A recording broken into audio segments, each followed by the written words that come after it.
Welcome to the tutorial on using Google Plus and Google Trends as journalistic tools. This tutorial will discuss the relevancy of Google Plus to a journalist's work. It will also describe how you can effectively use Google Plus in your professional endeavors. Google Plus was founded in 2011 by Google as a way for people to use their Google accounts to have an all-encompassing social media network for both professional and personal use. Google Plus allows you to organize your connections via circles so that you can categorize how you know people. This also allows you to target your content to your different categories of connections, as well as organize your sources. Since Google Plus was created by Google, which is a search engine platform, it connects authors of different websites and online articles with their Google Plus profiles. Technically, Google Plus has over 40 million registered users, which makes it seem incredibly popular. However, a lot of those registered users are simply Gmail users who do not actually use the social media network of Google Plus. On average, only a third of the registered users actually use the platform, and people only spend about 7 minutes per month on it. Most Google Plus users are male and are between the ages of 25 and 34. With that demographic, it's no surprise that Google Plus users tend to utilize the platform for professional purposes and discussions. Just viewing what other people are posting on Google Plus, as well as what is trending on Google, can be helpful for brainstorming effective story ideas too. Google Plus can be a useful resource for gathering information about people, such as their job and hobbies, and finding photographs of people, which can be very helpful if you're reporting on a story about someone and need a photograph of him. In addition, Google Plus will allow you to connect with a number of sources. Journalists and experts in the field that you admire may have profiles you can follow them through. Plus, you can always follow your sources that you have interviewed for stories so that you can easily keep in touch with them in case you need to interview them again in the future. Google Plus is helpful for staying connected with lots of people to whom you can promote your articles as well. On Google Plus, you can not only post status updates, but also edit them after you post them.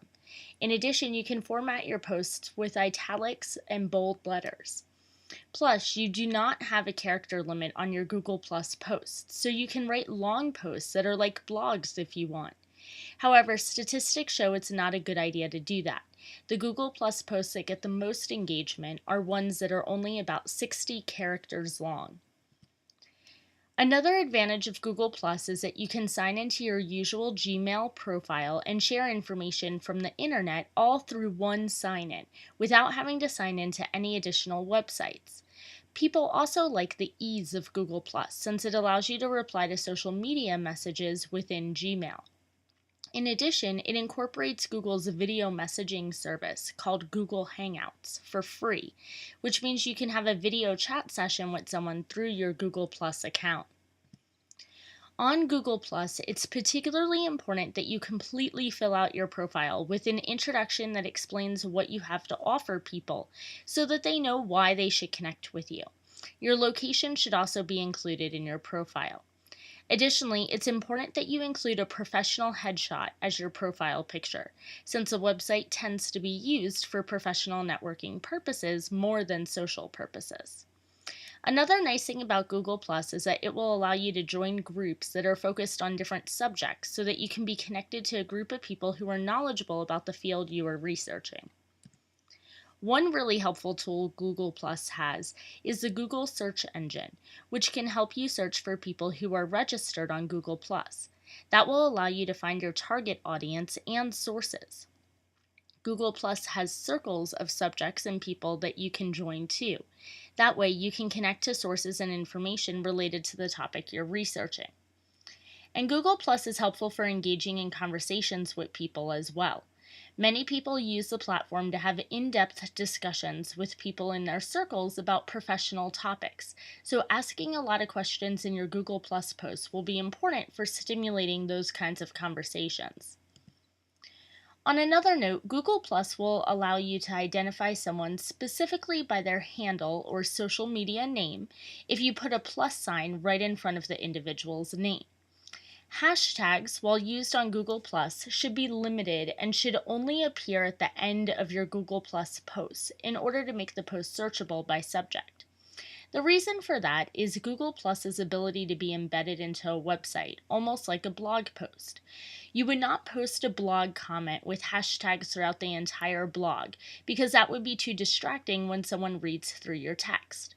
Since Google Plus will let you embed your posts on a website and let you post long comments like a blog, you want to limit the hashtags you use to the end of your posts like you really would on a blog.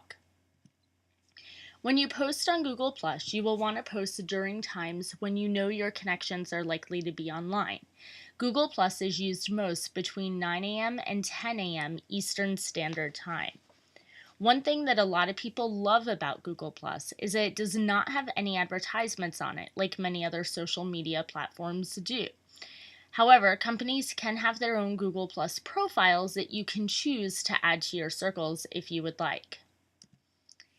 As we've discussed before, it's very important to ask questions in your social media posts in order to engage people in conversations and motivate them to click on the link to your article. Remember, though, that your questions need to be ones that people have to read your article in order to get the answer to. You should not include the answer to the question within your social media post, since that would eliminate the need for people to read your article.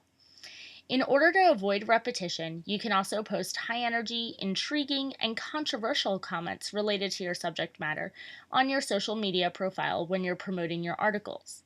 You will not, however, want to write, "Check out my latest article," or anything similar to that, because the link itself encourages people to check out whatever you are providing a link to. Additionally, you want to tell people what you are asking them to check out. People do not like to click on a random URL when they do not know what it will reference. They want to know whether the article focuses on a subject they're interested in. They also want details included in the post so that they know your account has not been hacked and the link is not a virus. Finally, since you only have a limited number of characters in most social media posts, you want to make sure you're always using each character wisely and efficiently. So writing precise and concise statements is extraordinarily important on most social media channels. By the same token, that means you do not want to include in your status update that you're in grad school or a master's program, or that this article is your homework. Remember that you're a journalist now. You are more than halfway done with your master's degree in new media journalism. So when you use new media to promote your journalistic work, be proud of it and promote it with professionalism, not as if you're just a student. One thing you will always want to avoid when using social media to promote your publications is using the publication's headline as your social media post. There are two reasons you do not want to do this.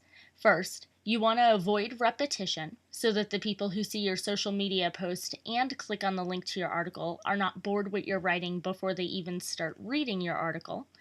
And second, you want to create an engaging social media post that starts a digital conversation, which will not be effectively done with a fact-based headline. Naturally, since you're using social media to promote your work as a writer and as a professional, you want to ensure that you are proofreading your profile information and status updates extremely carefully. Even though social media encourages a relaxed atmosphere, you still need to use proper grammar when posting to any social media site in order to show your friends that you are a credible and strong writer. Google Plus is a platform that many of you are probably familiar with already. However, you may not use it for journalistic purposes or simply may not have tried some of the techniques mentioned in this lesson. I encourage you to experiment with Google Plus this month. Start to follow journalists you admire and experts in the subject your capstone project focuses on. Engage in conversations with expert sources by commenting on their posts and sending them messages. And repost stories you find interesting so that you can get used to sharing links effectively and determining when, as well as how, you receive the most engagement from the people in your circles. And of course, if you need help with navigating the Google Plus platform, then feel free to reach out to your course director, the Google Plus Help Center, or the numerous Google Plus tutorials that are posted on lynda.com, which you can access for free through FS Connect. These techniques we have discussed are some of the ways journalists can use Google Plus to curate content and promote their work. Moving forward, try to force yourself to use Google Plus for professional purposes. With time and practice, you will get used to doing that, and it'll become an automatic part of your routine as a journalist. Thank you for listening, and good luck successfully using Google Plus.